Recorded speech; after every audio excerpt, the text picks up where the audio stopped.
Bismillahirrahmanirrahim. Assalamualaikum warahmatullahi wabarakatuh. Waalaikumsalam warahmatullahi wabarakatuh. Hamidanillah wa masyurran ala rasulillah. La hawla wa la quwata illa billah. Amma ba'd. Anak-anakku sekalian yang dirahmati oleh Allah, alhamdulillah pada hari ini kita akan melakukan satu refleksi Muharram, dan ini adalah acara yang khusus, acara yang spesial. Kalau biasanya refleksi Muharram itu adalah duduk dengan santai di masjid ataupun di dalam ruangan, maka para pemuda ini akan dibawa untuk melakukan satu refleksi perjalanan yang menggunakan seluruh kekuatan fisik. Tentu tidak ada kaitannya antara Gunung Penanggungan dengan hijrah, itu nggak ada kaitannya. Hijrah itu perjalanan dari Mekah ke Madinah. Jarak antara Mekah ke Madinah itu 5 jam. Kalau naik bis tol, jalan tol itu 5 jam. Itu berjalan kaki. Rasulullah, para sahabat berjalan kaki. Dari Mekah ke Madinah itu 5 jam. Kalau naik bis dari sini ke Mojok, dari Porong ke Jember itu sekitar 3-4 jam. Itu lebih jauh lagi. Nah, kita hanya ingin merasakan sebuah pengalaman fisik agar kaki-kaki kita ini kokoh, kaki-kaki kita ini kuat. Bagaimana sih melakukan perjalanan sebuah pendakian? Ini pelajaran ini yang harus kita ambil. Bagaimana kita mempunyai kekuatan fisik melawan kekuatan ruh. Ya, kuwatur ruhiyah melawan kekuatan madiyah. Kaki itu punya kekuatan, tetapi tidak semua kaki itu mampu untuk membawa badan kita ini ke masjid. Artinya apa? Artinya sebenarnya kekuatan ruhiyah kita yang lemah. Demikian pula dalam ibadah-ibadah yang lain. Kalian nanti akan ketemu dengan orang-orang yang juga mengandalkan kekuatan kaki untuk sampai ke puncak penanggungan. Tetapi yang dituju itu bukan dalam rangka untuk bertakarub kepada Allah Subhanahu wa Ta'ala. Hanyalah hobi. Ini yang harus kita camkan. Ini yang harus kita niatkan di dalam benak kita. Seandainya di sini itu ada Bukit Uhud, mungkin kita akan melakukan pendakian ke Bukit Uhud. Tapi takdirnya itu kita itu di Jawa Timur. Takdirnya kita di Jawa Timur. Bukit Uhud milik mereka. Maka bagaimana kita itu tahadus binikmah, ya. Kita sampaikan pesan ini kepada Nabi, bahwasanya pada malam ini kita menggerakkan kaki kita ini di dalam rangka apa? Untuk latihan kesabaran, untuk latihan keikhlasan, untuk latihan ukhuwah, untuk latihan memikirkan ciptaan-ciptaan Allah Subhanahu wa Ta'ala, agar kita ini dimasukkan sebagai orang yang betul-betul dicintai oleh Allah Subhanahu wa Ta'ala, dicintai Rasulullah Shallallahu Alaihi Wasallam. Lalu dikumpulkan dengan mereka. Itu namanya bukit, itu namanya Bukit Penanggungan, Gunung Penanggungan. Nama Jawanya itu Bukit atau Gunung Pawitra. Nama Jawanya. Kalian akan masuk ke puncak, yang paling puncak di Bukit Pawitra itu, di puncak Gunung Pawitra atau Gunung Penanggungan. Itu di dalam teologi Hindu disebut sebagai Gunung Suci. Penanggungan itu Gunung Suci. Situs-situs bekas-bekas penyembahan itu jumlahnya puluhan bahkan ratusan di sekitar Gunung Penanggungan, dari mulai kaki sampai di atas di puncak. Ini adalah gunung suci bagi orang Hindu. Gunung Pawitra itu tempat di mana para raja Mojopahit, kalau mereka sudah pada masa tua, itu kemudian beristirahatnya untuk mendekatkan diri kepada dewa-dewa mereka. Itu ada di puncak-puncak ketinggian, dan itu adalah di Gunung Pawitra. Ya, jadi ini gunung istimewa bagi umat Hindu. Ya, pusat spiritualnya sekarang sedang dicari candi-candi yang besar. Borobudur dikatakan sebagai candi yang paling besar, dan sekarang ditemukan candi yang lebih besar daripada Borobudur, yaitu di Kediri, namanya Candi Adan-Adan, lebih luas daripada Borobudur.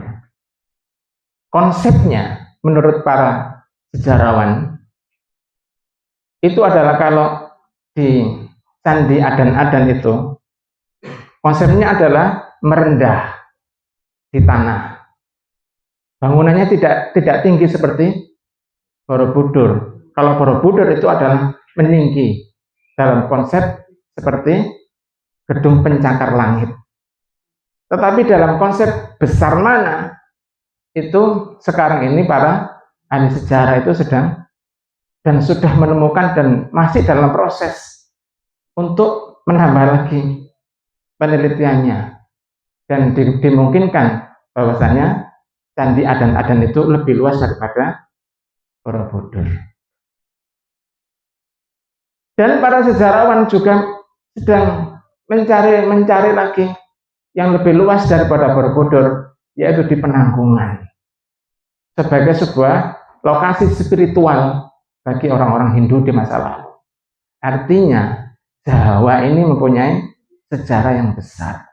Sebelum Eropa, di Jawa ini sudah ada peradaban.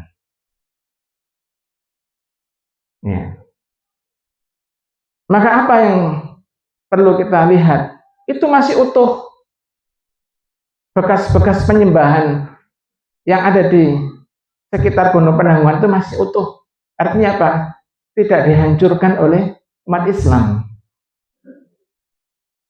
Karena Majapahit sebagai pemerintahan yang terakhir di Jawa Timur ini, itu bekas-bekas dari ibadah atau tempat ibadahnya itu masih ada. Dia itu hancur bukan karena dihancurkan, tetapi karena waktu. Kalau dari utara ada Jolotundo, airnya disebut sebagai air suci. Pernah dengar? Ibu Khofifah mengambil air suci itu, salah satu daripada air suci yang diminta oleh Jokowi untuk disiram di IKN. Itu ngambilnya salah satu dari Jolotundo itu. Dianggap sebagai air yang mempunyai nilai spiritual. Coba. Nah, malam ini kamu ke sana. Dulu Mekah itu juga sebagai tempat pusat daripada kesyirikan. Kemudian Rasulullah mengganti peradaban itu. Jadi pahami? Jadi pahami? Kalau dulu di Penanggungan itu sebagai salah satu daripada pusat di mana Allah Subhanahu wa taala tidak disembah, maka itu adalah tanggung jawab kalian untuk menjadikan tempat itu dan di sekitar sini itu sebagai tempat untuk kebangkitan perjuangan Islam, dakwah Islam. Jadi pahami? Dan disiapkan seluruh mental, kesabaran, keikhlasan. Siap? Siap. Itu jawaban seorang remaja masjid. Nah, yang ini sedang akan pergi itu remaja masjid. Nanti kalian akan lihat subuh berapa persen yang sholat. Ya, yang melakukan perjalanan. Ya. Dan itu adalah tanggung jawab kita. Saya ingin menyampaikan satu pesan yang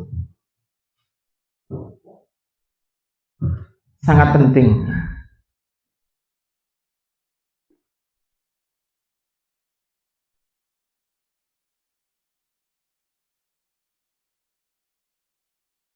Ada sebuah peristiwa di mana perbuatan orang yang ada di dunia ini ternyata diketahui oleh Rasulullah SAW. Kita garis bawah perjalanan kita malam ini dalam rangka untuk mencintai Rasulullah SAW. Seorang laki-laki itu menghadap kepada Sayyidina Ali bin Abi Thalib. Dia adalah seorang laki-laki yang berbuat buruk. Lalu apa kata Umar? Beliau mengatakan, malakah qabbahakallahu laqad adaita Rasulullah SAW fi qabrihi. Apa yang kamu lakukan? Semoga wajahmu dijelekkan oleh Allah Subhanahu wa taala. Kamu telah menyakiti Rasulullah SAW di dalam kuburnya. Dia sedang tidak menghina Rasulullah. Dia sedang berbuat buruk untuk dirinya sendiri. Itu sudah menyakiti Rasulullah SAW. Tahu beliau. Gitu. Kalau kalian berziarah ke makamnya Nabi di Masjid Nabawi, maka Nabi berjanji, siapa yang berziarah kepadaku di saat aku sudah meninggal, sama dengan telah berziarah kepadaku di saat aku masih hidup. Itu artinya apa? Niat yang sungguh-sungguh yang sudah kita siapkan, ya, ini adalah dalam rangka semata-mata untuk menambah kecintaan kita kepada Rasulullah SAW. Diniati dengan niat yang benar. Bukan sekedar hiking, tola-tole, dapat capek dan dapat sehat, tetapi tidak dapat pahala. Ini bukan ibadah ke tempat suci, bukan. Itu bukan tempat suci bagi kita. Tapi itu adalah bekas-bekas peradaban yang besar, di mana kalian adalah orang besar, dan kalian nanti akan menjadikan tempat sebagai ikon. Jawa Timur itu adalah Gunung Penanggungan. Ada Gunung Penanggungan, sana ada Gunung Welirang, sampingnya ada Gunung Arjuno. Tetapi mengapa yang didatangi adalah Gunung Penanggungan? Pawitra itu artinya suci, air suci. Kalau kalian nanti nyari sumber-sumber, ini desa ini namanya desa Penanggungan, Sendang Penanggungan. Ini desa Sendang. Di sana nanti ada namanya Dusun Kemendung. Sananya lagi ada gunung, ada Dusun Ngembes. Di sini adalah lokasi air yang paling banyak di sini. Itu air depan. Depannya lagi ada sungai. Betul ya? Depannya lagi sebelum ada sungai lagi. Sungai ini ngumpul di sini. Dan dulu para putri-putri bangsawan Mojopahit, kalau mereka ingin mensucikan diri dari perbuatan dosa, dalam beberapa catatan sejarah, itu mereka itu mandi di sumber air Pawitra. Makanya Abah itu milih tempat di sini ini karena di Sendang ini mempunyai sejarah masa lalu sebagai tempat yang disucikan. Maka disitulah kita harus berdakwah sebagaimana Rasulullah SAW. Di Mekah, di situ ada tempat kesyirikan paling besar pada masa itu. Musa di Mesir, di mana Fir'aun seperti itu. Ya. Kita tidak membutuhkan Fir'aun di sini, tetapi semangat daripada para nabi yang memperjuangkan tauhid itu harus terus membara, tidak boleh terputus, tidak boleh padam. Ini yang pertama. Jadi diniatkan bahwasanya kita ini dalam rangka untuk agar kita dicintai oleh Rasulullah SAW. Yang kedua, bahwasanya kehidupan kita itu tidak terlepas dari kehidupan akhirat. Tidak terlepas. Ya. Ada sebuah hadis dari Anas. Qala Rasulullah SAW. Ini saya bacakan dalam kitab Tazkirah Imam Qurtubi, halaman 57.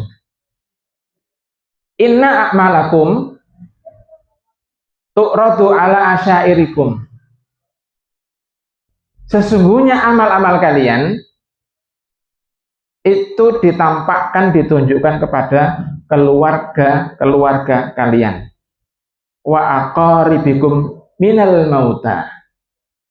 Dan kerabat-kerabat kalian yang sudah mati.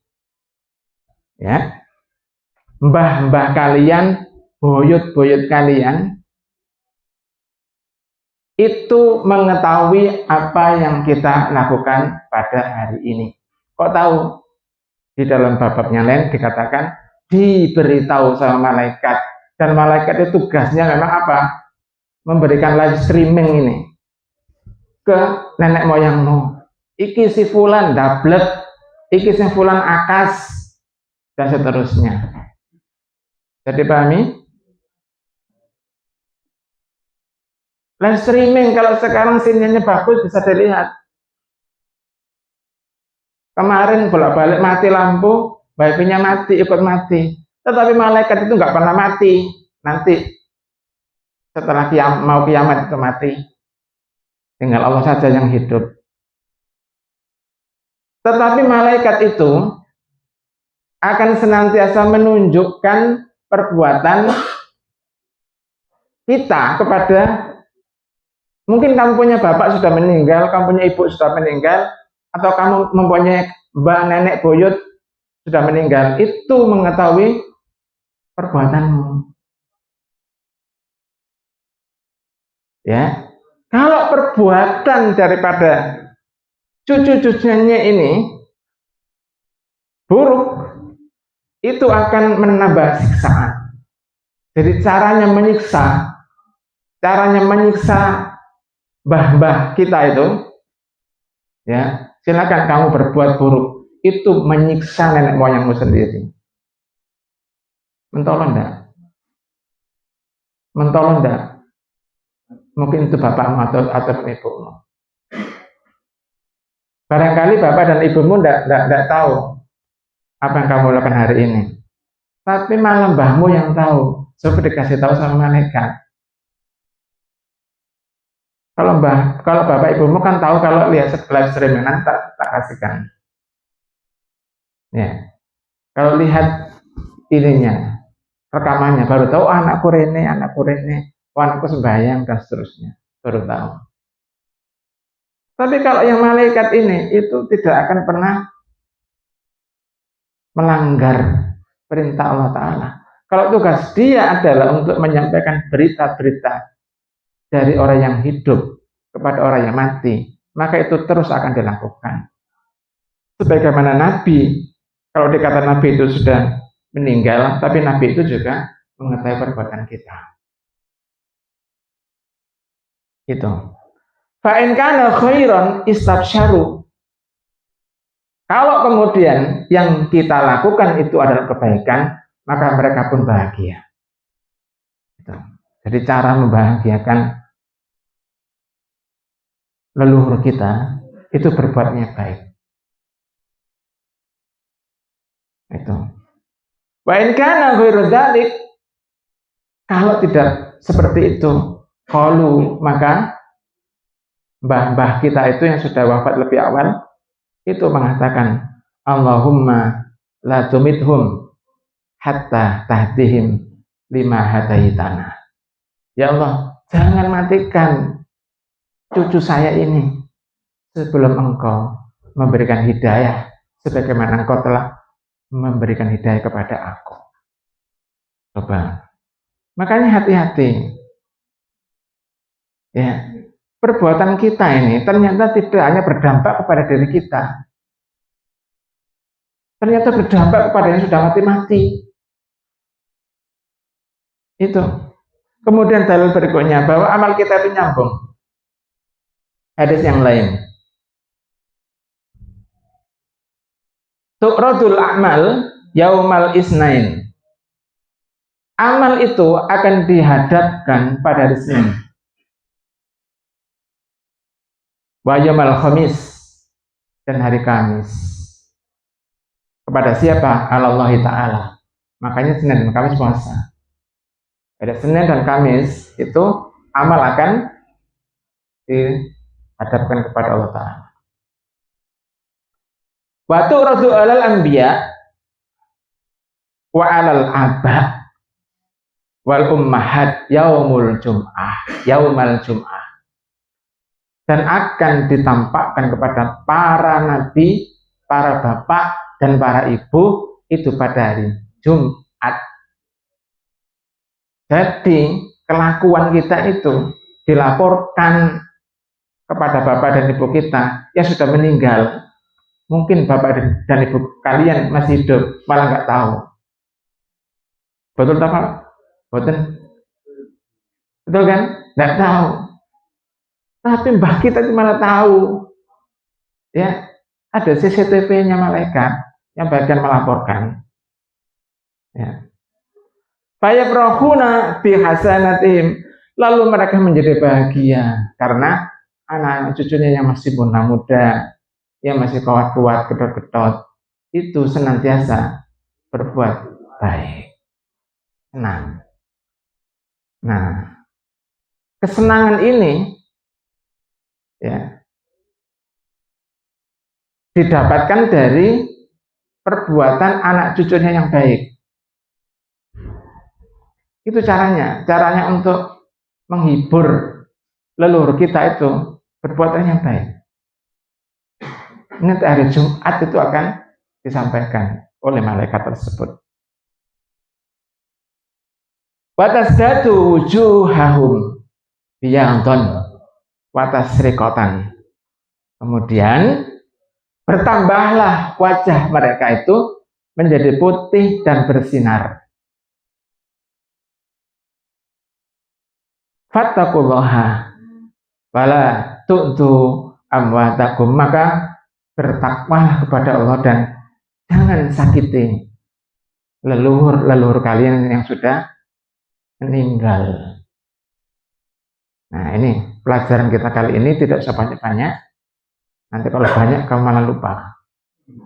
Ya, ingat-ingat pesannya Abah. Ya, ini cilik-cilik tapi tidak ngomong masalah mati. Ya, ya, orang yang cerdas itu adalah orang yang senantiasa memikirkan tentang kematian. Dan sesungguhnya tidak kematian. Kematian itu merupakan pintu awal dari kehidupan yang baru. Kehidupan yang baru. Sehingga anak-anakku sekalian yang berbahagia, pada kesempatan ini kalian bersama dengan saudara-saudaramu dari Paseban, ini adalah ekspedisi yang ketiga. Nanti kalian adalah bersaudara, nanti kalian akan ada di tempat terbuka, kalian akan saling bantu membantu, kalian akan saling menolong. Masih ada satu lagi, dan ini sangat penting juga, kan ini menjadi jaminan kita.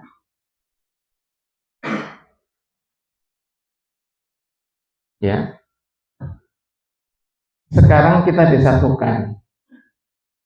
Saya ini kenal sama Ustaz Kodar saya sudah berapa tahun yang lalu.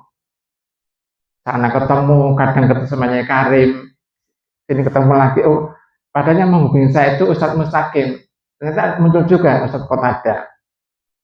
Saya ketemu sama Nyai Karim, ketemu juga.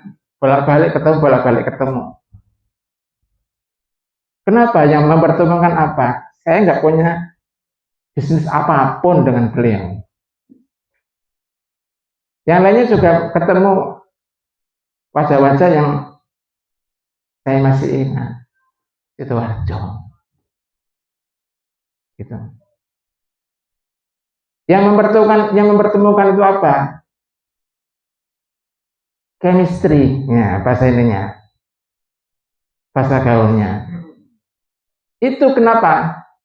Memang sudah dinas oleh Allah Ta'ala. Kata Nabi, al-arwahu junudun mujannadah. Ruh itu nanti itu akan dihimpun. Sing ireng melok ireng, sing putih melok putih. Sing lengo melok lengo, sing banyu melok banyu, gak akan kumpul di dunia ataupun di akhirat. Ya, bestinya Ustadz Kotada itu gurunya Abah Karim. Ya, beliau orang yang soleh, beliau orang yang sabar, beliau orang yang ikhlas. Abah ini berharap nanti arwahnya Abah bersama dengan arwahnya beliau. Nah, gurunya Nyai Karim itu ya juga orang yang soleh, sampai ke gurunya, sampai ke Setagirun An-Nabahani, sampai ke Sayyidina Muhammad SAW, itu akan dikumpulkan. Allahumma amin. Dan itu bisa kita rasakan. Saya nggak pernah bertransaksi apapun kok bolak-balik ketemu. Nah, bolak-balik kata Jokowi. Masalah ijazah. Nah, fama ta'arofa minha iktalafa. Ya. Kalau mereka itu saling mengenal, maka mereka akan bersatu. Wa matana karo minha ikhtalafa. Kalau mereka itu saling mengingkari, maka mereka akan saling berpisah. Sehingga tagline kita adalah melakukan perjalanan refleksi perjuangan Nabi. Kita berharap ruh kita itu dikumpulkan dengan Nabi, dengan Abu Bakar, Umar, Utsman, Ali, serta para sahabat yang lain radhiyallahu anhum, sehingga kita itu dipersatukan oleh mereka, meskipun kita tidak bisa beramal seperti amal-amal mereka, minimal kita itu masih dalam satu gerbong. Maka bersabarlah yang muda-muda, ya, yang muda-muda. kamu hemat tenagamu. Abah cuma bisa melihat saja setiap subuh perjalanan banyak lampu, ke sana banyak lampu. Cuma bisa melihat saja, sudah tidak mungkin untuk melakukan perjalanan fisik, sudah tidak mungkin. Kalian kaki masih kuat, fisikmu masih kuat, maka sayangi fisikmu itu dan jadikan sebagai kendaraan bagi roh-roh kalian itu, agar kemudian nanti bertemu di hadapan Allah itu, kemudian dikumpulkan dengan roh-roh yang baik, yaitu para orang-orang yang soleh, as-siddiqin, mujahidin, syahid, ya, yang mereka itu adalah dari golongan muwahhidin, orang-orang yang senantiasa mengesahkan Allah Subhanahu wa taala. Meskipun hari ini kita datang kepada tempat di mana tempat itu adalah disucikan oleh umat yang lain. Demikian, mudah-mudahan bermanfaat dan diingat, billahi taufiq wal hidayah. Wassalamualaikum warahmatullahi wabarakatuh.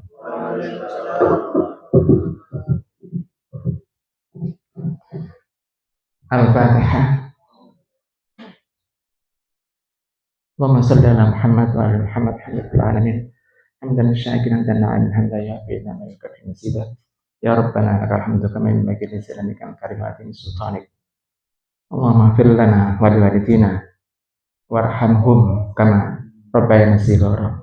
Rabbana hab lana min azwajina wa dhurriyyatina qurrata a'yun waj'alna lil muttaqina imama. Rabbana atina fid dunya hasanah wa fil akhirati hasanah wa qina adzabannar. Subhana rabbika rabbil izzati amma yasifun. Wassalamu ala mursalin walhamdulillahi rabbil alamin.